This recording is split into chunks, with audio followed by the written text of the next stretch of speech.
प्रभु यीशु मसीह के नाम में आप सबका स्वागत। आज की सुबह प्रभु के दिन में परमेश्वर की उपस्थिति में आप सबका अभिवादन। और आज परमेश्वर ने हमें अनुग्रह किया कि हम एक बार फिर से परमेश्वर की हुजूरी में, उसकी संगति में हो सके और परमेश्वर की आराधना, उसकी स्तुति करने के लिए जमा हो सके और विशेष रूप से परमेश्वर के वचन को सुनने के लिए हम इकट्ठा हो सके। आइए हम प्रार्थना के साथ इस आराधना सभा को शुरू करते हैं। सब लोग प्रार्थना में सम्मिलित हो जाएं। पिता, हम आपको धन्यवाद देते हैं आपकी मधुर उपस्थिति के लिए, जो परमेश्वर आज हमारे बीच में आपकी प्रतिज्ञा के अनुसार हमारे बीच में है।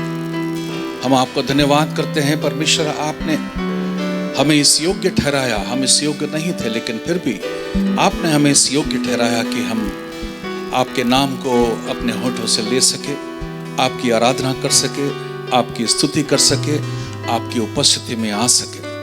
प्रभु, हम प्रार्थना करते हैं जब हम आपकी आराधना करते हैं, गीतों को गाते हैं, साजों को बजाते हैं, हर बात में पवित्र आत्मा आप हमारी सहायता करिए, अगुवाई करिए। प्रभु जी, विशेष रूप से पवित्र आत्मा का वो अभिषेक जिसकी आवश्यक, जिसके बिना हम कुछ भी नहीं कर पाएंगे, वो अभिषेक प्रभु हमें दीजिए। प्रार्थना करते हैं परमेश्वर आपके वचन के लिए, खास तौर से प्रभु जो स्वर्ग से हमारे लिए आ रहा है। प्रभु जी, हमारे हृदय को, मन को तैयार करिए, हमें नम्र और दीन बनाइए, ताकि परमेश्वर हम आपकी उपस्थिति में आज्ञाकारिता के साथ, समर्पण के साथ आ सके और आपकी वचन को जब हम सुनते हैं उसको मानने का निर्णय लेकर के प्रभु हमें आराधना के द्वारा, वचन के द्वारा आशीष पा सके, उन्नति पा सके। प्रभु, हो सकता है आपका वचन कहीं न कहीं हमारे हृदय को छेदेगा, हमको डांटेगा, लेकिन प्रभु उसके पीछे छिपा हुआ प्रेम हमारे जीवन को बदलेगा। प्रभु जी, हम आपको धन्यवाद देते हैं उस प्रेम के लिए परमेश्वर जो आपने हमारे लिए रखा है। हमारी प्रार्थना प्रभु, आज हम आपकी उपस्थिति का पूरा आनंद और पूरा लाभ उठाएं।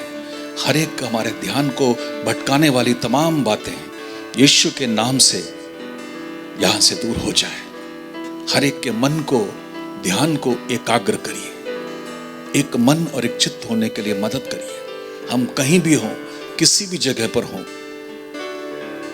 हमारे मनों को एक कर दीजिए प्रभु जी, ताकि कलीसिया के द्वारा, कलीसिया की आराधना के द्वारा जैसा आपके वचन में लिखा है वैसे बड़े बड़े काम हो सके। आपका धन्यवाद करते हैं, स्तुति करते हैं, यीशु के नाम में मांगते हैं, आमीन। आइए हम लोग आराधना करें, परमेश्वर को धन्यवाद दें, उसकी स्तुति करें, उसकी आराधना करें, उसकी भलाई के लिए, उसकी करुणा के लिए, उसकी दया के लिए, उसकी कृपा के लिए, उसके अनुग्रह के लिए, उसकी सामर्थ्य के लिए, उसकी आत्मा के लिए, उसके वचन के लिए धन्यवाद दें।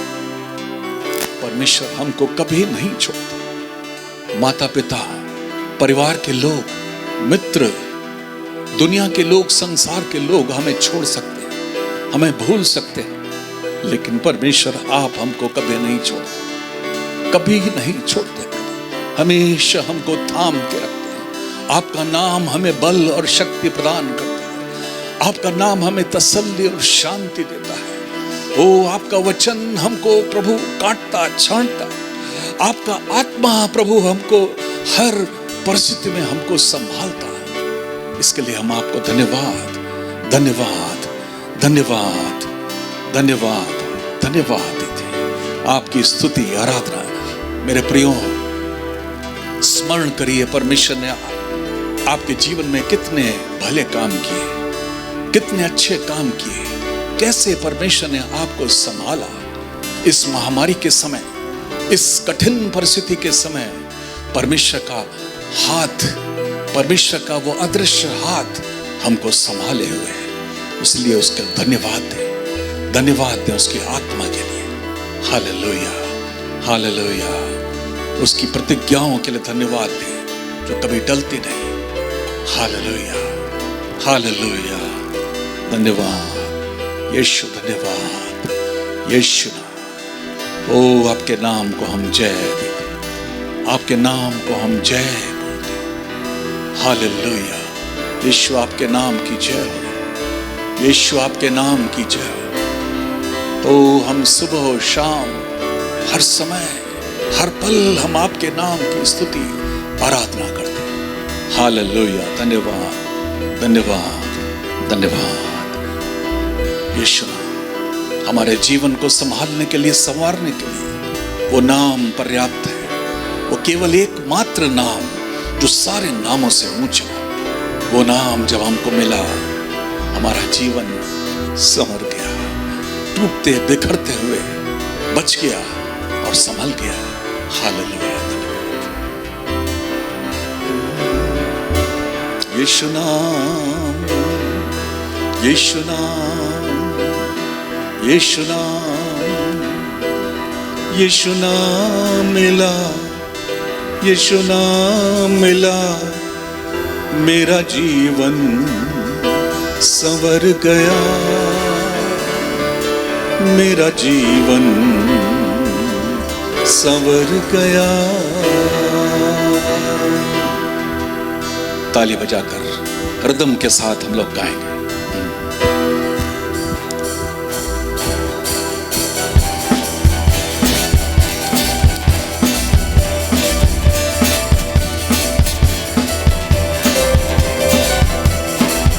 यीशु नाम मिला, यीशु नाम मिला, मेरा जीवन संवर गया, मेरा जीवन संवर गया। यीशु नाम मिला, यीशु नाम मिला, मेरा जीवन संवर गया, मेरा जीवन संवर गया।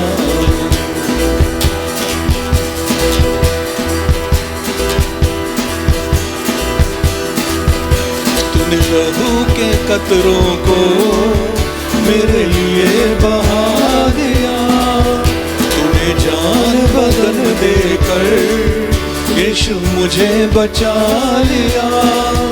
तूने लहू के कतरों को मेरे लिए बहा दिया, तूने जान बदन देकर यीशु मुझे बचा लिया। तेरे लहू से, तेरे लहू से, यीशु के लहू से, के लहू से मेरा जीवन संवर गया, मेरा जीवन संवर गया। यीशु नाम मिला, यीशु नाम मिला, मेरा जीवन संवर गया, मेरा जीवन संवर गया।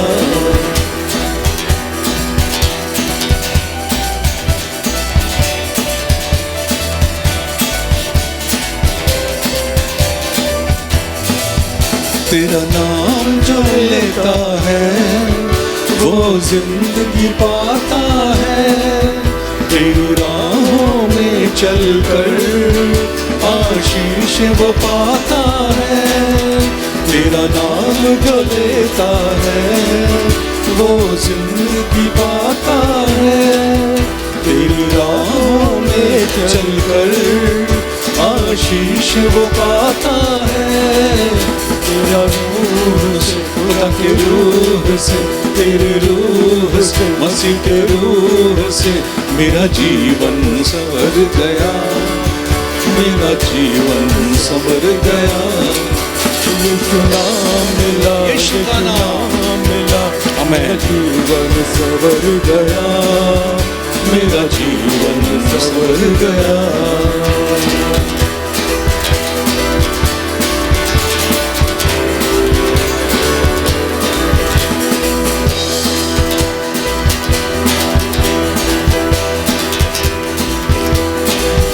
यीशु अब मेरे जीवन का एक तू ही सहारा है, मेरे जीवन की कश्ती का यीशु तू ही किनारा है। यीशु अब मेरे जीवन का एक तू ही सहारा है, मेरे जीवन की कश्ती का यीशु तू ही किनारा है। यीशु तू मिला मुझे, तू मिला मेरा जीवन मिला, मेरा जीवन संवर गया, मेरा जीवन संवर गया। यीशु नाम मिला, यीशु नाम मिला, मेरा जीवन संवर गया, मेरा जीवन संवर गया।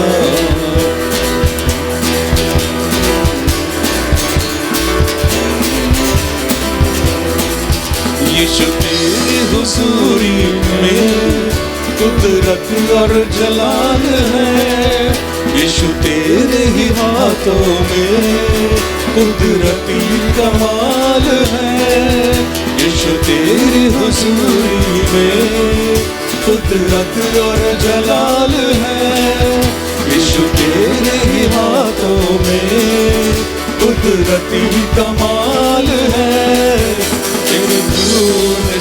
तेरे चून मसीह के चून खुदा के चून से मेरा जीवन संवर गया, मेरा जीवन संवर गया। यीशु नाम मिला, यीशु नाम मिला, मेरा जीवन संवर गया, मेरा जीवन संवर गया। यीशु नाम मिला, यीशु नाम मिला, मेरा जीवन संवर गया, मेरा जीवन संवर गया। यीशु नाम, हालेलुया।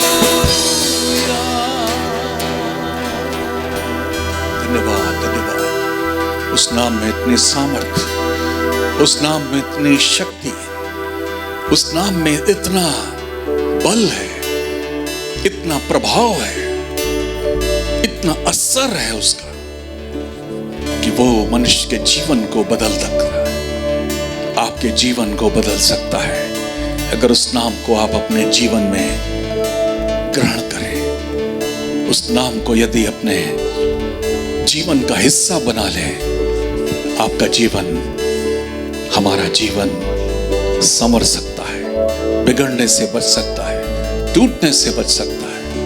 Hallelujah, hallelujah. धन्यवाद, धन्यवाद। यीशु नाम, यीशु नाम, यीशु नाम, यीशु नाम के नाम की जय हो। जय जय नाम, यीशु नाम, गाँव में सुबह शाम। जय जय नाम, यीशु नाम, गाँव में सुबह शाम। हालेलुया,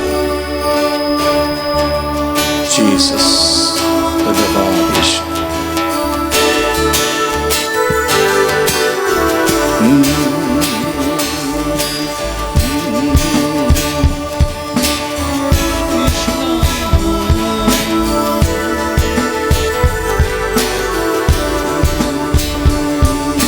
जय जय नाम, यीशु नाम, गाँव में सुबह शाम।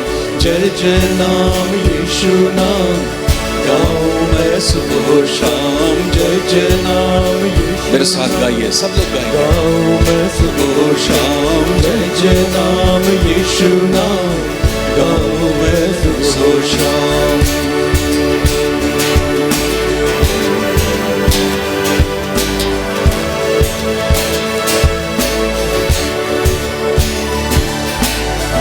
बलहीन का सहारा, पापियों का दोस्त है तू।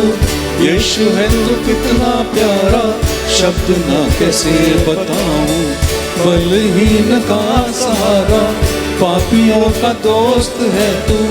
यीशु है तू कितना प्यारा, शब्द ना कैसे बताऊं। जय नाम, यीशु नाम, गाँव में सुबह शाम। जय नाम, यीशु नाम, गाँव में सुबह शाम। जय नाम, यीशु नाम, गाँव में सुबह शाम।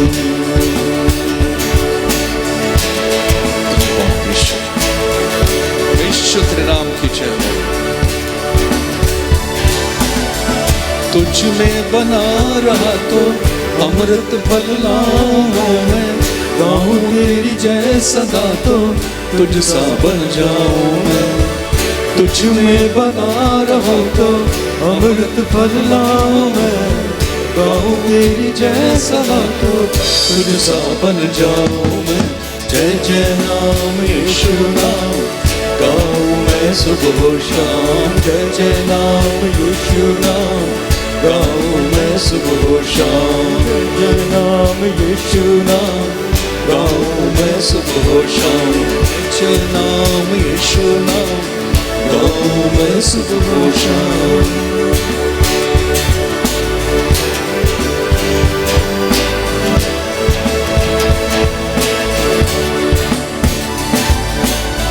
तू ही जो मुझको बुलाता देता है जीवन जल, तेरी शक्ति पाऊं सदा और योजनाएं सफल हो जाएं, तू ही है जो मुझको बुलाता देता है जीवन जल, तेरी शक्ति पाऊं सदा और योजनाएं सफल हो जाएं, जय जय नाम यीशु नाम गाऊं मैं सुबह शाम, जय जय नाम यीशु नाम गाऊं मैं सुबह शाम, जय जय नाम यीशु नाम गाऊं मैं सुबह शाम, जय जय नाम यीशु नाम गाऊं मैं सुबह शाम।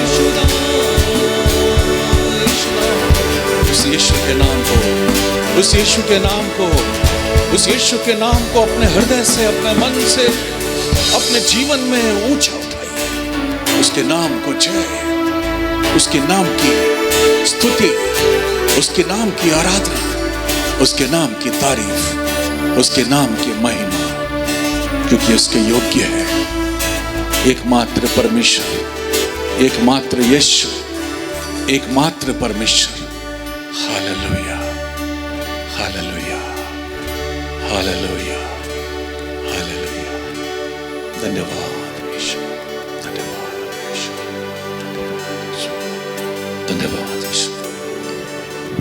Greetings once again in the name of Jesus, this wonderful morning that God has given to us. एक बार फिर से प्रभु यीशु मसीह के नाम से आप सभी का हम अभिवादन करते हैं इस अद्भुत सुबह के लिए जो प्रभु ने हमको दिया है। It's always a pleasure to worship God and it's a great service that we do. और ये हमेशा एक आनंद की बात है कि हम परमेश्वर की आराधना करें और परमेश्वर की सेवा करना हमारे लिए एक अच्छा चीज है। Yeah, that's the true service that we can do for God who does so much for us. और ये एक सच्ची सेवा है जो हम परमेश्वर को कर सकते हैं, जो परमेश्वर हमारे लिए सब कुछ करता है। So once again we thank you for being with us and pray that this service will be a great blessing to you. और एक बार फिर से हम प्रार्थना करते हैं कि परमेश्वर मदद करे, ये सभा आप सब के लिए आशीष का कारण हो। Yeah, if you are blessed by this service, then spend more time, tell other people also to listen to the word of God and be blessed. और अगर आप इस सभा से आशीष पाते हैं तो प्रयास करें कि औरों को इस सभा के बारे में बताएं ताकि वो लोग भी आशीष पाएं। And we'll, as usual, I have these two announcements that I make. और हर बार की तरह मेरे पास दो सूचनाएं हैं जो मैं करता हूँ। That's the Wednesday Bible study, and then followed by next Sunday we will have our worship service again. और बुधवार का बाइबल अध्ययन और उसके आने वाले रविवार को फिर से हमारी रविवार की आराधना सभा। We are looking at a very important subject on Wednesdays and on these Sundays. हम बहुत ही महत्वपूर्ण विषयों को देख रहे हैं बुधवार और रविवार दोनों दिनों में, Because these are the subjects that are very rarely preached. क्योंकि ये वो विषय हैं जो बहुत कम जिनका अध्ययन किया जाता है। And because of the ignorance on these subjects, many times we do not do or do not respond to the call of God that we need to do. और जिस तरीके से हमको परमेश्वर की उस बुलाहट का उत्तर देना है हम नहीं दे पाते, क्योंकि ये जो शिक्षा जो हम जिसको अध्ययन कर रहे बहुत कम दी जाती है। One of the great purposes of the God giving us the word is that we should be filled with the knowledge of Jesus and for knowledge of the holy God. और बहुत महत्वपूर्ण जो उद्देश्य जिससे हम परमेश्वर के वचन को अध्ययन करते हैं वो ये है कि हम यीशु के ज्ञान से, परमेश्वर के वचन के ज्ञान से हम भर जाएं। God has not given to us this book, this library of books just for us to keep it, but he has given it to us to understand him, know him and learn about him. उसको जानने के लिए, उसको समझने के लिए परमेश्वर ने हमको ये किताबें दी हैं। So let's remember, try to spend more time and spend time, take off time and listen to these words and these services, participate, be blessed by it, so that you will be not only be blessed, but you will be a blessing for other people also. तो समय निकाले, प्रयास करें इन सभाओं में वचन को सुनते हुए, जिससे न केवल आप आशीषित हो लेकिन आप आशीष का कारण बने। Okay, many people do not share the gospel because they don't know what they believe. और कई लोग सुसमाचार इस वजह से प्रचार नहीं करते क्योंकि वो नहीं जानते कि किस चीज़ पे विश्वास कर रहे हैं।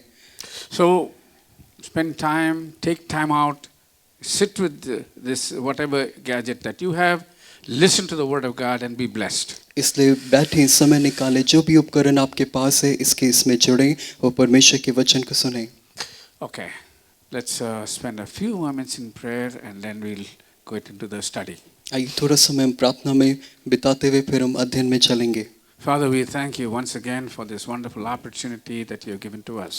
प्रभु एक बार फिर से प्रभु इस अद्भुत मौके के लिए हम आपका धन्यवाद It करते is हैं। purely your goodness and your grace and your mercy upon us, O God. ये आपकी भलाई, आपकी दया, आपकी करुणा ही है जो हमारे ऊपर है। Your extended favor, God, towards us. वो अनुग्रह जो हम बढ़ा हुआ है हम पे।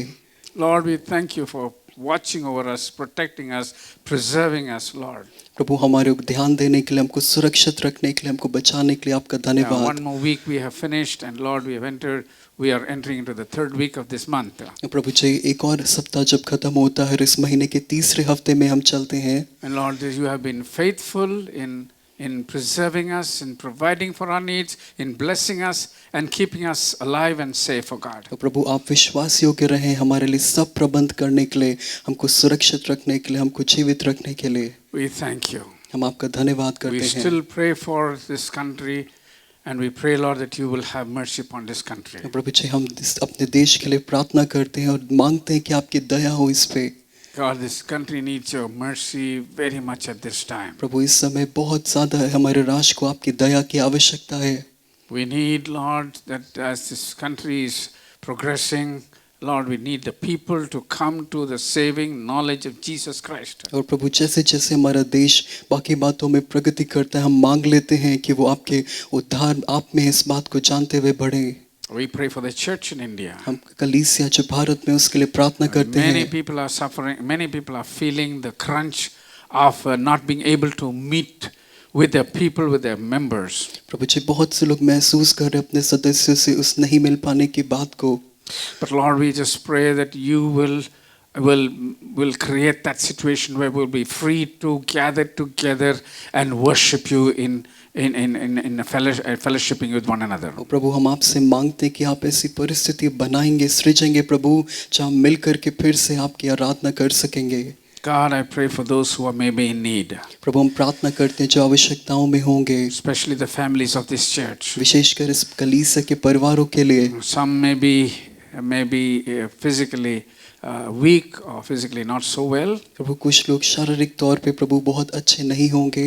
Some may be in dire need of money.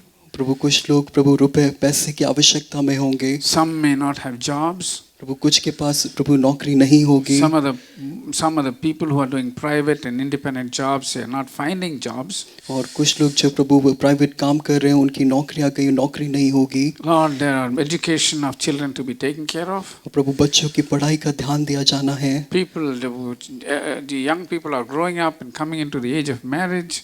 प्रभु जवान लोग जो बढ़ रहे हैं और शादी की उम्र में आ रहे हैं उनके They लिए need jobs. उनको नौकरी की आवश्यकता है। They need your goodness and your grace upon their lives. प्रभु उनको आपकी भलाई, आपकी प्रभु जी वो दया चाहिए अपने So there जीवनों पे। are various needs of our families, oh God. प्रभु हम देख रहे हैं कितनी सारी आवश्यकता हमारे परिवारों में। But Lord, our prayer is that you will look to you and follow you, and Lord, seek your kingdom and your righteousness, so that all these things shall be provided for them. प्रभु हमारी प्रार्थना है कि वे आपकी ओर देखें, आपका अनुकरण करें, आपके राज्य की खोज करें परमेश्वर, ताकि ये सब बातें उनके पीछे आ जाएं अपने आप। Pray for our church, oh God. अपनी कलीसिया के लिए प्रार्थना करते हैं। Pray for the ministry of this church. जो सेवकाई इस कलीसिया की उसके लिए प्रार्थना We करते pray हैं for the Prabhu. pastors of this church. हम पास्टर्स के लिए प्रार्थना करते We हैं। pray for the future generation of this church. प्रभु जिस कलीसिया की आने वाली पीढ़ी के लिए प्रार्थना करते Lord, हैं। we pray that this church will grow to love you and to serve you more and more. प्रभु हम मांग लेते हैं हमारी कलीसिया आपको और अधिक प्रेम करने और सेवा करने में बढ़ती जाए। We love you, Lord. हम आपसे प्रेम करते We हैं, praise you. हम आपकी प्रशंसा Thank करते you. हैं। धन्यवाद In परमेश्वर, Jesus' name. यीशु के नाम में। Amen. One आमीन, आमीन। announcement that Pastor was suggesting that I should make is that we need to we need to request you to see that all those who can pay their tithes to bring it to the church and help us meet the expenses of this video और recording. एक सूचना जो senior pastor के द्वारा मुझे बोला क्या देने के लिए यही है कि आप में से जितने लोग भी अपने दशवांश और भेंट दे सकते हैं ऐसा करें ताकि कलीसिया की जो भी आवश्यकता है खास तौर पे इस ऑनलाइन रिकॉर्डिंग के लिए वो पूरी हो पाए। Okay. Last week I had considered along with you about Jesus giving his body to be broken for the salvation of all men. और पिछले सप्ताह मैंने आपके साथ इस चीज़ पे ध्यान दिया था कि कैसे यीशु ने अपनी देह को तोड़ा हम सब के लिए, हम सब के उद्धार के लिए। We considered many truths and then we considered some very good lessons that we learned from that study. और हमने कई सत्यों के ऊपर मनन किया, ध्यान दिया और कई सबकों को हमने उससे सीखा। We learned that the breaking of the body did at least 3 things very important to man. और हमने सीखा कि यीशु की इस देह का टूटना 3 बहुत ही महत्वपूर्ण काम There हम are लोगों many के लिए others, करता but है। at least these 3 are important. 3 से अधिक हैं लेकिन ये 3 महत्वपूर्ण कार्य हैं। The first one is Jesus' body was broken in order to condemn sin and break the power of sin. तो सबसे पहले हम देखते हैं यीशु की देह तोड़ा गया ताकि पाप के ऊपर न्याय हो और वो पाप का बंधन, वो मृत्यु का बंधन तोड़ा जाए। We saw that, we have a verse for that in Romans 8:3. हमने उसके लिए रोमियो 8वें अध्याय 3 पद में And देखा 1 था। Peter 2:24 says that he talks about Jesus who bore our sins in his own body. और पहला पत्रस 2 अध्याय 24वें पद में लिखा हुआ है वो यीशु जिसने अपनी देह के ऊपर उन पापों को ले लिया। And then we said that Jesus allowed his body to be broken to destroy the desire to sin in human beings. और तब हमने देखा यीशु ने अपनी देह को तोड़ा ताकि मनुष्य के अंदर पाप की वो इच्छा टूट जाए। In Hebrews 2:14 we saw that Jesus shed in the same body so that he might break the bondage or the power of the fear of death and the devil. और हमने इब्रानियों के दूसरे अध्याय 14वें पद में देखा जब यीशु अपनी देह को तोड़ता है तो उसने पाप के बंधन को और मृत्यु के बंधन को तोड़ दिया। Now let's go back, let's go forward and read 1 Corinthians 11:23-25 and see what the next thing that we have to do, examine. और अगली चीज जो हमको देखना है उसके लिए हम पहला कुरिन्थियों उसके 11वें अध्याय में चलेंगे और बढ़ेंगे आगे।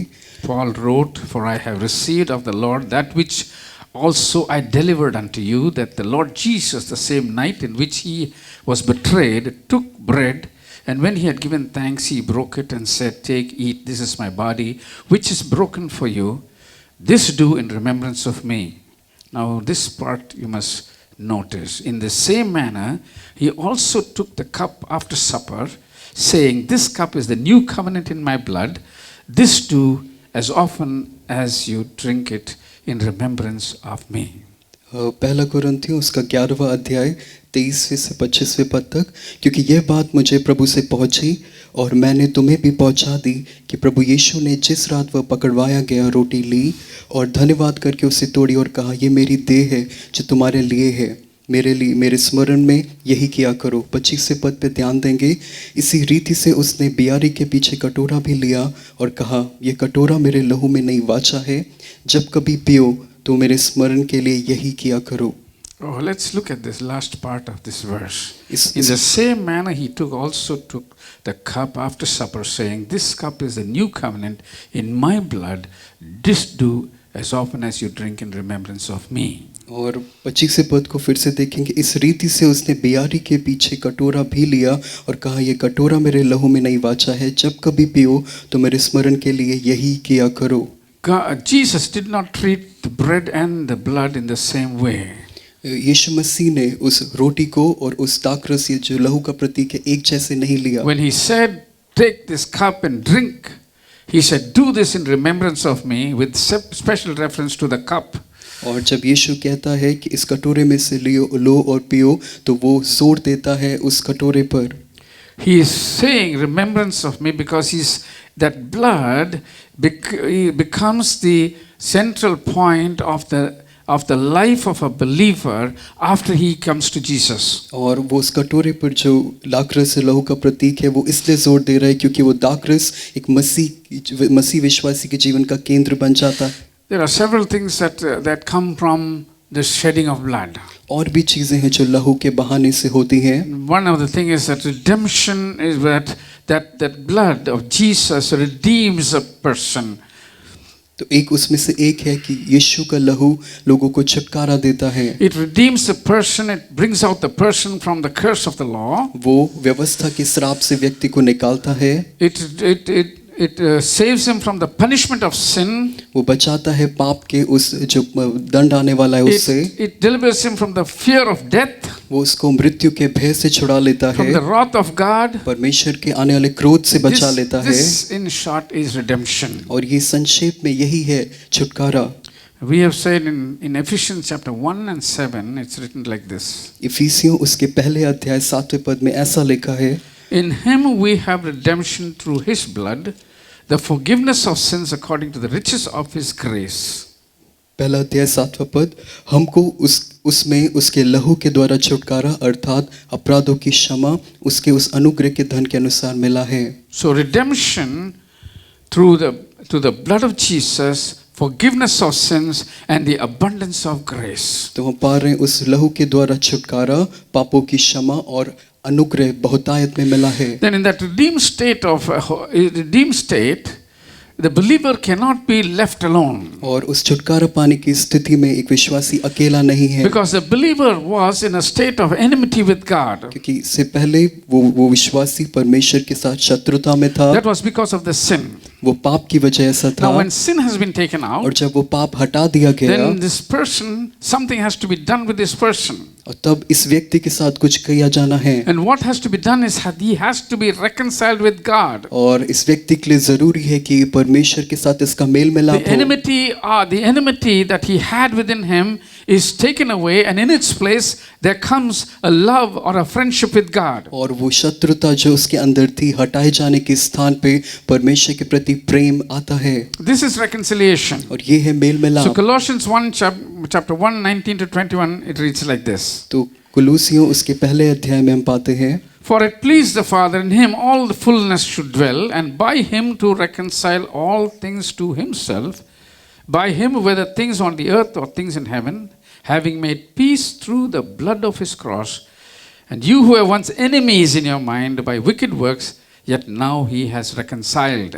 कुलूसियों उसके पहले अध्याय 19वें पद से, क्योंकि पिता की प्रसन्नता इसी में है कि उसमें सारी परिपूर्णता वास करे और उसके क्रूस पर बहे लहू के द्वारा मेल मिलाप करके सब वस्तुओं का उसी के द्वारा से अपने साथ मेल कर ले, चाहे वो पृथ्वी पर की हो चाहे वो स्वर्ग में की. Paul is saying that the blood of Jesus shed on the cross made the way for reconciliation. पौलुस कहता है कि यीशु का लहू जो क्रूस पे बहाया गया वही है जो मेल मिलाप के लिए मार्ग को बनाता है. The Jews considered the Gentiles only as enemies of God. यहूदी लोग अन्य जातियों को ही परमेश्वर का बैरी मानते थे. They said they are not part of the promise of Abraham. और यहूदी कहते हैं कि इब्राहिम के उस वायदे के लिए अन्य जाति नहीं है. So they said, we Jews, we are the descendants of Abraham. We come under the covenant of God made with Abraham. और हम जो इब्राहिम के वंश से हैं वो वाचा जो इब्राहिम से बांधी गई हमारे लिए है. So there was a division between Jews and the Gentiles. तो इसीलिए एक विभाजन था यहूदियों और अन्य जातियों के बीच में. But Jews did not understand that they too needed to be reconciled with God. लेकिन यहूदी ये नहीं समझ रहे थे कि उनके लिए भी आवश्यक है कि वो भी परमेश्वर से मेल मिलाप But the करें. goodness and the grace of God, when Jesus died on the cross and shed his blood, he made the way for reconciliation not only for the Gentiles but for the Jews as well. ये परमेश्वर यीशु की भलाई और करुणा ही है कि जब उसने क्रूस पे अपने लहू के द्वारा उस मार्ग को तैयार किया, वो उद्धार न केवल यहूदियों के लिए लेकिन अन्य जातियों के लिए भी हुआ. So there is so the blood of Jesus broke that barrier and brought everybody into friendship with God. तो यीशु के लहू ने जो बीच में रुकावट थी उसको तोड़ दिया और हर एक जन पिता के साथ उस मेल मिलाप में आ सकता है. So Jesus, by his death, also made us worthy to become aligned or become reconciled with God. और यीशु ने अपने इस बलिदान के द्वारा ऐसा किया कि हम अब पिता के साथ उस मेल मिलाप को कर पाएं। He cleansed us of all unrighteousness उसने हमें सारी अधार्मिकता से शुद्ध किया and he reconciled us with the Father. और पिता से हमारा मेल कराया। Because in the old state we were not in a position to come before the Father. क्योंकि पुरानी दशा में हम इस योग्यता में नहीं थे कि हम पिता के सम्मुख आते। So the sinner had to be made worthy of coming into the presence of God. और उस एक पापी के लिए जरूरी था कि वो योग्य बनाया जाए, इससे पहले पिता की उपस्थिति में आए। That happened only by the shedding of blood. केवल उसी यीशु के लहू बहाने से ही Because हुआ। the word of God from 1 John 1:7 says, the blood of Jesus cleanses us from all sin. क्योंकि जैसा पहला यूहन्ना उसके पहले अध्याय 7वें पद में लिखा है कि यीशु का लहू हमें सारे अधार्मिकता से शुद्ध करता है। And so, when we are cleansed from all sin, we become worthy of coming into a relationship with God. और जब हमारे सारे पाप धो दिए गए, साफ किए गए, तब हम योग्य बनते हैं उस परमेश्वर के साथ रिश्ते में आने के लिए। So these are very irrefutable doctrines of the blood of Jesus. तो ये जो जितनी भी शिक्षाएं हैं, इसके खिलाफ कोई तथ्य, कोई बात नहीं कही जा सकती जो हमने देखी। I have just glanced through them. मैं बहुत जल्दी से इसमें होके गया हूँ Because I'm going to say something else. क्योंकि मुझे किसी और चीज को कहना है। The blood of the covenant is actually like two sides of the same coin. वो जो वाचा है वो ऐसे ही है जैसे सिक्के के दो पहलू होते हैं। So one side it has taken away the fear of sin, the power of sin, the fear of death, the desire for sin. It has taken away all that from the life of a man. और एक तरफ उस यीशु के लहू बहाने ने क्या किया, सारे वो अपराध, सारे पाप को, पाप के सामर्थ को, मृत्यु उसकी सामर्थ को, पाप के प्रति इच्छा को हटा दिया है। But the other side of it is और उसने ये भी किया है the reconciliation with God. पिता के साथ मेल मिलाप का So when the कार्य। person is completely cleansed, जब एक व्यक्ति पूरी रीति से शुद्ध now किया he has to गया, be filled in with the divine knowledge of God. अब उसको उस ईश्वरीय ज्ञान से भर जाना है।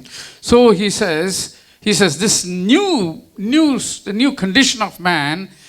Paul writes like this. तो पौलुस कहता है अब जो ये नई दशा है मनुष्य की, Romans chapter 6 and 20 and 22. Romeo उसका 6वां अध्याय उसका For 20 when से you were 22। slaves in sin, you were free regarding to righteousness.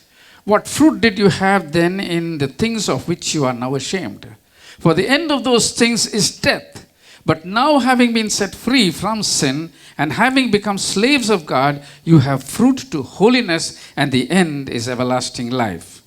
Romeo 6वां अध्याय 20वें पद से, जब तुम पाप के दास थे तो धर्म की ओर से स्वतंत्र थे, अतः जिन बातों से अब तुम लज्जित हो, उसमें उस समय तुम क्या फल पाते थे, क्योंकि उनका अंत तो मृत्यु है। परंतु अब पाप के स्वतंत्र होकर और परमेश्वर के दास बनकर तुमको फल मिला जिससे पवित्रता प्राप्त होती है और उसका अंत अनंत जीवन है।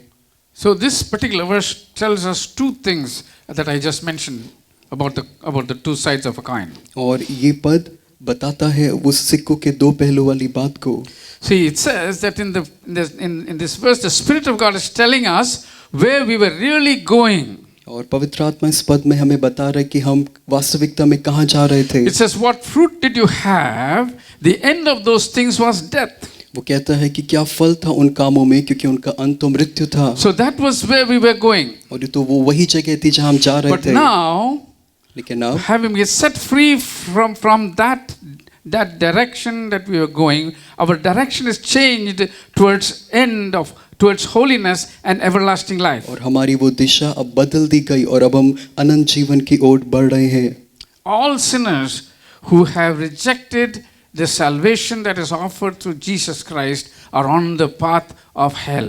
और हर एक जन जिसने उस उद्धार के उस नियति को ठुकराया वो पाप और मृत्यु की ओर है। That's what the Bible says. और वचन यही कहता But है। all who have come to Jesus Christ लेकिन हर कोई जो यीशु के पास आया and have received the forgiveness of sins, और पापों की क्षमा को प्राप्त किया, they are on the way to eternal life. वो हैं अनंत जीवन के मार्ग पर, And every person on this earth wants eternal life. और इस पृथ्वी पर हर एक जन चाहता है अनंत जीवन को। Nobody wants to go to hell. कोई नहीं चाहता कि वो नरक जाए, And Jesus offers the real message that tells people how they can get to heaven. और यीशु ही वो वास्तविक संदेश देता है कि कैसे लोग स्वर्ग को जा सकते हैं। People do not in fact believe that there is a day coming when every man will be judged. और लोग तो इस चीज को नहीं मानते कि एक दिन आना है जब हर एक का न्याय होगा। That is why people do what they want to do and do it in their own way. और इसीलिए लोग जो करते हैं वो करते हैं अपने तरीके से। But they do not know that there is a day coming when they have to account for every act they have done. लेकिन वो नहीं जानते कि हर एक कार्य जो उन्होंने किया है उसका उनको लेखा देना है। But when a person comes to Jesus Christ, लेकिन जब एक व्यक्ति यीशु के पास आता है, his direction, direction in his life is changed from the one that is going to hell to the one that is going to eternal life. तो उस व्यक्ति की दिशा जो पहले मृत्यु नरक की ओर थी बदल करके अनंत जीवन की ओर होती है। And then the verse says something else. और तब ये पद एक और बात कहता It है, says you were slaves of something, वो कहता है कि तुम किसी के दास थे, but now you have become slaves of God. लेकिन अब तुम परमेश्वर के दास हो गए हो। So when the word slave is used, you may get a little disturbed, saying, you know, why should we become a slave of God? तो जब यहाँ पे दास शब्द आता है, आप थोड़ा परेशान हो सकते हैं, क्यों मुझे परमेश्वर का दास होना है? Because slave is not a word that is commonly appreciated. क्योंकि दास होना आप सामान्य तौर पे इसको अच्छा नहीं मानते। But the truth is, लेकिन सत्य है if you are a slave of sin, you are a slave of the devil. कि अगर आप पाप के दास हैं तो आप शैतान के दास हैं। But when you are a slave of God, लेकिन जब आप परमेश्वर के दास हैं, you are a servant of the one who is the creator of all तो things. तब आप उसके लिए उसके दास हैं जिसने सब चीज की सृष्टि किया है। You would bear fruits that will be acceptable to God. और आप ऐसे फल को लाएंगे जो परमेश्वर के सामने ग्रहण योग्य है। You will not have guilt in your life and shame in your life. On the contrary, you will have confidence and hope. आपके अंदर वो शर्म अपराध बोध नहीं होगा, लेकिन आपके अंदर आशा होगी। You know, because God has a great purpose in selecting and choosing you. क्योंकि परमेश्वर का एक महान उद्देश्य है आपको चुनने के लिए। When you come to Jesus और Christ, जब आप यीशु के the पास आते way हैं, that you went before coming to Jesus Christ was death. और जिस मार्ग में आप पहले थे वो मृत्यु का था, But the way that the way that God takes you through the Holy Spirit, when you come to Jesus, is the way of holiness and being blameless before Him. और जब आप यीशु के पास आते तो पिता पवित्र आत्मा के द्वारा एक ऐसे मार्ग पे ले जाता है जो पवित्रता का है और दोष रहित होने का है। You see, the Ephesians chapter 1 and verse 4 says like this. इफिसियों उसका पहला अध्याय और चौथा पद ऐसा कहता है, Just as He chose us in Him before the foundation of the world, that we should be holy and without blame before Him. इफिसियों उसका पहला अध्याय उसका चौथा पद लिखा है, जैसा उसने हमें जगत की उत्पत्ति से पहले उसमें चुन लिया कि हम उसके निकट प्रेम में पवित्र और निर्दोष हों। Holy without blame before Him in love. लिखा है पवित्र और निर्दोष परमेश्वर के सामने प्रेम में। So this is the purpose of the calling of God. यही उद्देश्य है परमेश्वर की इस बुलाहट का, This is the purpose for creating man. और यही उद्देश्य है मनुष्य की सृष्टि का। God wanted to have a fellowship with an equal who is blameless, who is holy and full of love. परमेश्वर संगति करना चाहता था अपने समान एक ऐसे से जो पाप रहित हो और जो प्रेम करने वाला हो। And that is the purpose for creating man. और यही उद्देश्य है मनुष्य की सृष्टि का। But man chose to do his own way and he lost that way. लेकिन मनुष्य ने अपने मार्ग को चुना और वो विनाश की ओर बढ़ा। But then Jesus came लेकिन तब यीशु आया and gave this opportunity for everyone to set right the way they are living, और यीशु आया और सबको ये मौका दिया कि अपने मार्ग को वो सही कर ले, and so that they can be, at the end of all, they can be holy and blameless in love with God. ताकि अंत में वो सब लोग परमेश्वर के सम्मुख पवित्र और निर्दोष हो पाए। See, if you look at this whole picture, you will see that there is this one thing that God always desires. और अगर आप इस पूरी तस्वीर को देखें आप एक चीज पाएंगे कि परमेश्वर हमेशा एक बात की इच्छा रख रहा है। Always desires a kind of a holy, loving fellowship with His creation. वो हमेशा इसकी चाह रखता है अपनी सृष्टि के साथ एक पवित्र एक दोष रहित दशा में संगति। You know, at the same time, thinking about this very incident of the Lord's Supper, इसी समय जब हम इस प्रभु भोज के विषय में विचार कर रहे हैं बात कर रहे it हैं must have been a very, very, very emotional moment for Jesus, उस समय यीशु के लिए बहुत ही एक भावुक होने का पल होगा for the disciples as well. और चेलों के लिए भी, Because suddenly Jesus said, one of you is going to betray me. क्योंकि यीशु ने अचानक से बोला कि तुम में से कोई एक जन मुझे धोखा देगा। And they're wondering what it is. और वो विचार कर रहे हैं कि ये क्या बात हो सकती है। And he's saying, this is my body broken for you. वो कहता है कि ये मेरी देह जो तुम्हारे लिए तोड़ी गई। He's saying, I'm shedding the blood for you. वो कहता है ये लहू जो तुम्हारे लिए बहाया He गया। says, you have to eat this flesh. You eat my flesh. वो कहता है कि तुमको मेरी देह में से खाना है। You must drink my blood. तुमको मेरे लहू को पीना है। Oh, all kind of emotion. वो सारी भावनात्मक बातें, Because what they expected and what is happening are not the same.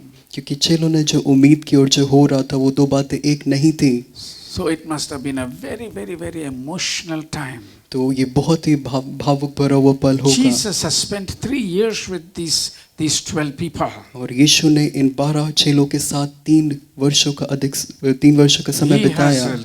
He has been with them day in and day out. वो दिन रात हमेशा उनके संग रहा। But so it must have been emotional for Jesus. जरूर यीशु के लिए बहुत ही भावुक पल रहा He may होगा। have wanted to stay, but he says, no, I have to go. लेकिन यीशु ने ये चाहा होगा कि उनके साथ और अधिक रहे, लेकिन यीशु ने कहा नहीं, मेरा जाना अवश्य है। John 14, he says, in 14:18, he says, यूहन्ना उसके 14वें अध्याय में I will not leave you orphans, I will come to you. लिखा है, मैं तुम्हें अनाथ नहीं छोड़ूंगा, मैं तुम्हारे पास आता हूँ।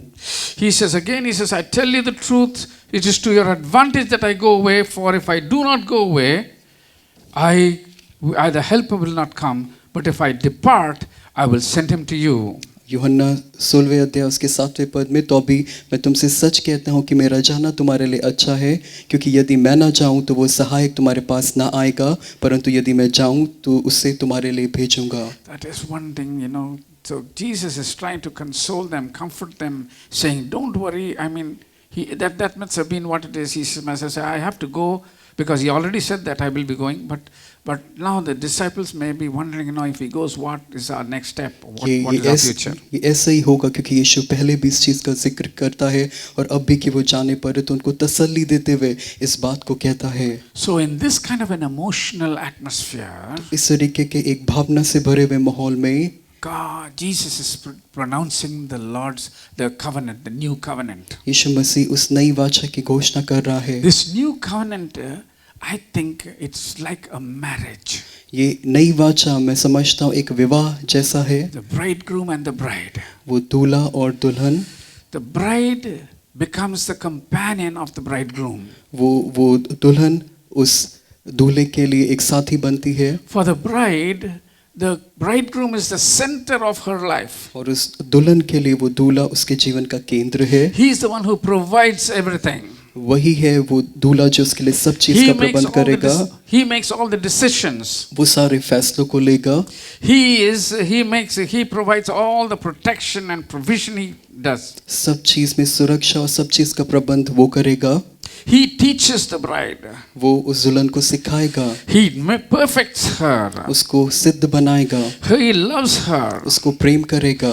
He desires her happiness. वो चाहेगा कि वो प्रसन्न खुश रहे। Her happiness is his happiness. और उसकी खुशी दूल्हे की खुशी होगी। Her pain is his pain. और उस दुल्हन का दर्द उसका दर्द होगा। This is the picture of that covenant. और यही वो तस्वीर है उस नई वाचा की। Because there's a verse it says when Paul says like this. एक पद है जहाँ पे पौलुस ऐसा कहता है। Ephesians chapter 5 and 25 and 27. इफिसियों के 5वें अध्याय में 25वें पद से आगे। He says, Christ also loved the church and gave himself for her, that he might sanctify her and washing with water and by the word, that he might present her to himself a glorious church, not having spot or wrinkle or any such thing, that she might be holy and without blemish. इफिसियों का 5वां अध्याय उसके 25वें पद से, जैसा मसीह ने भी कलीसिया से प्रेम करके अपने आप को उसके लिए दे दिया कि उसको वचन के द्वारा जल से स्नान से शुद्ध करके पवित्र बनाए और उसे एक ऐसी तेजस्वी कलीसिया बनाकर अपने पास खड़ी करे जिसमें न कलंक न झुर्री न कोई और ऐसी वस्तु हो, वरन पवित्र और निर्दोष हो। See, this is the one, holy and blameless, not only for the church, but for the individual also. पवित्र होना, निर्दोष होना, न केवल व्यक्तिगत खुद के जीवन के लिए लेकिन कलीसिया के लिए। The same intention of God for the individual as well as for the church. और यही ठीक यही उद्देश्य परमेश्वर का हर एक व्यक्ति के लिए और कलीसिया के लिए भी। How he loves the church applies to how he loves the individual. और कैसे परमेश्वर यीशु कलीसिया को प्रेम करता है, ये बात ठीक एक व्यक्ति पे भी लागू होती So a है। believer has to understand this relationship. एक विश्वासी को इस रिश्ते को समझना जरूरी है। This is the covenant relationship. और ये एक वाचा का रिश्ता है। The body was broken for several things dealing with the past life. जो शरीर तोड़ा गया पिछले जीवन की कई बातों के लिए व्यवहार करने के But लिए, the blood that was shed is for the present and for the eternal life. लेकिन वो लहू जो बहाया गया वो वर्तमान के लिए और उस अनंत जीवन के लिए है। The blood was shed so that this relationship, it is a covenant that is made not on paper or on skin, but it's a covenant made on the hearts, with the hearts of people, written by the blood of Jesus Christ. और ये नई वाचा जो लहू से बांधी गई वो किसी कागज पर या किसी चमड़े पर नहीं लिखी गई, ये लोगों के हृदयों पर लिखी गई। How Jesus loves the church. कैसे यीशु कलीसिया से प्रेम करता है। He loves every individual believer in the same way. वो हर एक विश्वासी को व्यक्तिगत तौर पे ऐसे ही प्रेम करता This है। whole covenant is only a covenant of love between the church, between Jesus and the believer. और ये पूरी वाचा एक प्रेम की ही वाचा है कलीसिया और यीशु के बीच में। See, the book of Psalms tells us something about this kind of a relationship. और भजन संहिता की पुस्तक हमें इस तरीके के रिश्ते के बारे में कुछ बताता है। Look at Psalm 42 and verse 1 and 2. भजन संहिता उसका 42वां अध्याय And first and second verses. उसका पहला और दूसरा पद। As the deer pants after the water brooks, so pants my soul for you, O God. My soul thirsts for the God, for the living God. When shall I come and appear before you? 42 भजन उसका पहला पद और दूसरा पद। जैसा हिरनी नदी के जल के लिए हाफती है, वैसे ही हे परमेश्वर मैं तेरे लिए हाफता हूँ। जीवते ईश्वर, हाँ परमेश्वर का मैं प्यासा हूँ। मैं कब जाकर परमेश्वर को अपना मुंह दिखाऊंगा। In Psalm 73 and 25 it is written like this. भजन संहिता 73 उसके 25वें अध्याय में लिखा है, Whom have I in heaven but you? And there is none on the earth that I desire besides you. My flesh and my heart fail. God is the strength of my heart and my portion forever. 73वां भजन उसमें लिखा है 25वें पद में, स्वर्ग में मेरा और कौन है, मेरे संग रहते हुए मैं पृथ्वी पर और कुछ नहीं चाहता। मेरा हृदय और मन दोनों तो हार गए हैं, परंतु परमेश्वर सर्वदा के लिए मेरा भाग और मेरे हृदय की चट्टान बना है। Look at the expression of that desire for God. उस इच्छा के लिए जो परमेश्वर के प्रति उसको कैसे प्रस्तुत किया It गया was है। there in the Old Testament saints. पुराने नियम के संतों में हम पाते हैं इस चीज को। That is what God expects from the New Testament believers. और वही चीज परमेश्वर नए नियम के विश्वासियों से उम्मीद That करता है। longing for the heart for Jesus. वो यीशु के लिए वो चाहने की बात। That's what he says. Don't be afraid. You believe in God, believe also in me. इसीलिए यीशु ने कहा कि डर ना खाओ, ढांढस बांधो, तुम परमेश्वर पे विश्वास करते हो, मुझ पर भी करो। He says, abide in me, वो कहता है मुझ में बने रहो, that I may abide in you. ताकि जिससे मैं तुम में बना रहूं। You know, I was thinking of this in the blood. in the blood is the life of a person. मैं इस बात पे विचार कर रहा था कि उस लहू में ही तो व्यक्ति का जीवन होता है, That's what the Bible says. क्योंकि वचन यही कहता है। How does the life of Jesus going to me? कैसे यीशु का जीवन मेरे में आता है, मुझ में आता है। That is why he said the blood covenant. इसीलिए वहाँ इसको कह रहे हैं लहू की वाचा। That's why the symbol of the grape, the juice of the grapevine. और इसीलिए वो दाखरस का वो प्रतीक है उसका। You know, I do not know how Jesus' body and the blood goes into me. मुझे ये नहीं पता कैसे यीशु का वो देह और लहू मेरे जीवन में आता है, But it suddenly struck me लेकिन मेरे मन में आया that night when Jesus was giving the bread and the fruit of the grape juice. और उस रात जब यीशु उस रोटी और दाखरस को दे रहा था, He said, "Take, eat." उसने कहा लो इसको खाओ, He said, "Take, drink." और कहा लो इसको पियो। And then he said, "This is my body and this is my blood." वो कहता है कि ये मेरी देह है और ये मेरा लहू है। So what happened on that night to the disciples happens to me also. तो जो उस रात उन चेलों के लिए हुआ वो मेरे लिए भी है। By participating in that bread and that fruit juice of the grapevine, I am getting Jesus into my life. उस रोटी में हिस्सा लेते हुए और उस दाखरस में हिस्सा लेते हुए मैं यीशु के इस जीवन में भाग And पाता then हूँ। every time I do that, और जब कभी मैं ऐसा करता हूँ, I remember that Jesus is already in me, in my blood. और मैं स्मरण करता हूँ कि यीशु पहले ही से मुझ में है, मेरे लहू में है। That's where the life of Jesus is. और वही है जहाँ पे यीशु का जीवन है। That's the difference between Adam after falling and Jesus Christ. और यही अंतर है आदम में जो पाप के बाद उसकी स्थिति हुई और Adam यीशु में। received his blood from God. आदम ने अपना लहू परमेश्वर से पाया, Jesus received his blood from God. यीशु ने अपना लहू पिता से But परमेश्वर it was से the पाया, blood that was corrupted. लेकिन वो लहू था जो Because the sin traveled through the blood. क्योंकि उस लहू में गड़बड़ी पाप था और वो पाप लहू के द्वारा ही बढ़ता। Therefore, Jesus did not have the blood of any man, और इसीलिए यीशु के अंदर किसी मनुष्य का लहू नहीं था, but he had the blood of God. लेकिन उसके अंदर परमेश्वर के लहू But था। when we are redeemed and we are cleansed, और जब हम उस छुटकारे को पाते हैं, उद्धार पाते with हैं, the blood does, और उस लहू के द्वारा our blood is cleansed. हमारा लहू शुद्ध होता है। And what we must understand is, और जो हमको it समझना is है, no more the blood of our ancestors, ये अब हमारे पूर्वजों का लहू नहीं, but it is the blood of God. लेकिन अब ये परमेश्वर का The लहू blood है। that Jesus makes pure by his coming into our life. और वो लहू जो शुद्ध किया गया है यीशु के हमारे जीवन में आने के द्वारा, The drinking of the blood, उस लहू के पीने के द्वारा, it is his life coming into my life. अब उसका जीवन मेरे जीवन में आता है। And so he says, abide in me. इसलिए वो कहता है मुझ में बने When he रहो। says, abide in me, और जो कहता है मुझ I में must बने रहो, remember at all times that not I, but Jesus Christ is my life. मुझे हमेशा स्मरण रखना है कि मैं, मेरा जीवन खुद का नहीं लेकिन यीशु का है।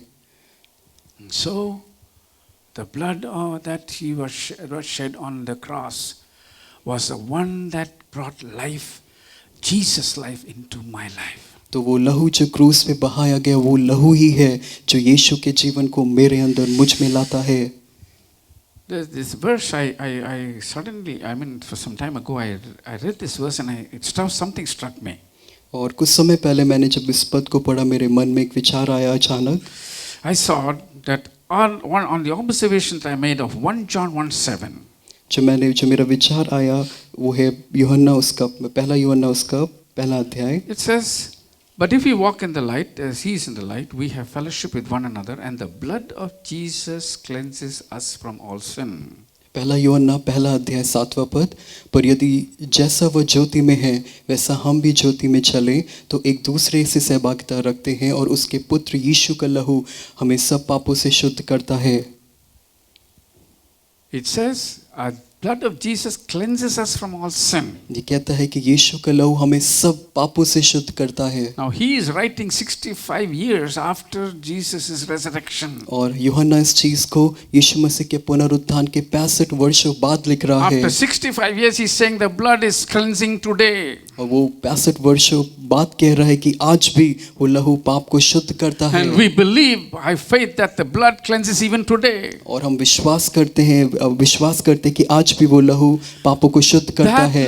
That blood that Jesus shed is alive, is effective even today. वो लहू जो यीशु ने बहाया वो आज भी जीवित है और कार्यकारी है। When tomorrow someone accepts Jesus Christ, कल अगर कोई यीशु को ग्रहण करता है, that person's life, that person's blood is going to be cleansed of all sin by the effective living blood of Jesus. और उस व्यक्ति का लहू भी शुद्ध किया जाएगा यीशु के उस प्रभावशाली लहू के द्वारा।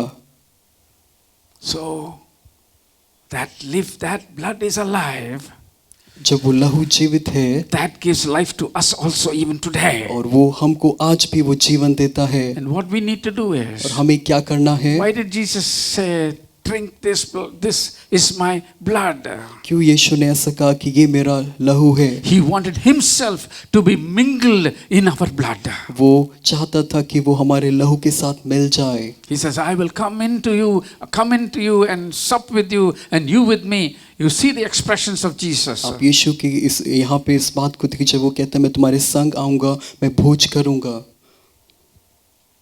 So when you think of your life, जब आप अपने जीवन के बारे में विचार करते हैं, even though for the several months we have not been able to take the Lord's Supper, participate in the Lord's Supper. हाँ, हम कई महीनों से प्रभु भोज में शामिल नहीं हो पाए हैं। Because you did not take Lord's Supper, और क्योंकि आपने प्रभु भोज में हिस्सा नहीं लिया, the effect of the blood does not vanish. उस लहू का प्रभाव खत्म नहीं होता। The blood is effective, living today in your life who believe in Jesus. और वो लहू जो आप यीशु पे जो विश्वास करते हैं, यीशु का लहू आज भी वो प्रभावशाली है आपके जीवनों में। So live a life that is worthy of the shedding of the blood by Jesus. तो एक ऐसा जीवन बिताएं जो योग्य है उसके जो यीशु ने लहू बहाया। Let's pray. आइए प्रार्थना करते हैं। Father, we thank you for your goodness and mercy. पिता, आपकी भलाई के लिए, आपकी करुणा के लिए धन्यवाद करते हैं। Lord, these are very deep topics which are not discussed very often. प्रभु, ये बहुत ही गंभीर और गहरे विषय हैं जो बहुत अधिक नहीं बात किए जाते जिन पर। But I pray the Holy Spirit लेकिन प्रभु, मैं प्रार्थना करता हूँ कि पवित्र आत्मा will bring to memory the work of the salvation, the cleansing, the call, the redemption, the reconciliation, the sanctification of every believer. कि पवित्र आत्मा हर एक विश्वासी का जो शुद्ध किया जाना, छुटकारे को पाना, पवित्र किया जाना, अलग किया जाना, हमेशा उनको स्मरण दिलाए, That they may live a life that is worthy of the calling. ताकि वो एक ऐसा जीवन बिताए जो योग्य है उस बुलाहट के। So that the blood of Jesus shed would not be in vain for any of the believers. जिससे परमेश्वर यीशु का वो लहू जो बहाया गया किसी के लिए भी व्यर्थ न ठहरे। Lord, we thank you. प्रभु, हम आपको धन्यवाद In करते हैं Jesus' name. यीशु के नाम में, Amen. आमीन। Thank you for being with us. धन्यवाद हमारे साथ होने के लिए। Spend time meditating upon these things. समय बिता इन चीज़ों पर मनन करते हुए, Pray for one another एक दूसरे के लिए प्रार्थना करें and spend time alone with God. और परमेश्वर के साथ अकेले में भी समय बिताएं। Try to encourage other believers. और प्रयास करें कि आप दूसरे विश्वासी को उत्साहित कर रहे Let हो। your life be a fruitful, fruit-bearing life आपका जीवन एक फलदायक, फल लाने वाला जीवन हो, to the glory of God. परमेश्वर की महिमा के लिए। God bless you. परमेश्वर आपको आशीष दे। Amen. आमीन।